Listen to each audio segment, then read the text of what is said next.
ಯುವ ಜನತೆ ಕ್ರೀಡಾ ಚಟುವಟಿಕೆಗಳಲ್ಲಿ ತೊಡಗಿಸಿಕೊಳ್ಳುವುದರಿಂದ ದೈಹಿಕ ಆರೋಗ್ಯದ ಜೊತೆಗೆ ಮಾನಸಿಕ ಶಕ್ತಿ ಮತ್ತು ನಾಯಕತ್ವ ಗುಣ ಬೆಳೆಯುತ್ತದೆ ಎಂದು ಶಿರಸಿಯಲ್ಲಿ ಶಾಸಕ ಭೀಮಣ್ಣ ನಾಯ್ಕ್ ಹೇಳಿದರು.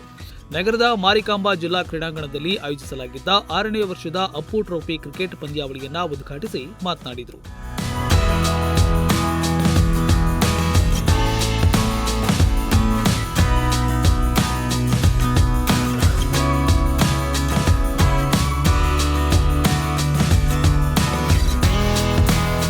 ಕರ್ನಾಟಕ ರತ್ನ ಡಾಕ್ಟರ್ ಪುನೀತ್ ರಾಜ್ಕುಮಾರ್ ಅವರ ಸ್ಮರಣಾರ್ಥವಾಗಿ ಹಮ್ಮಿಕೊಳ್ಳುತ್ತಿರುವ ಈ ಪಂದ್ಯಾವಳಿಯು ಅಪ್ಪುವಿನ ಮೇಲಿರುವ ಅಭಿಮಾನದ ಸಂಕೇತವಾಗಿದೆ.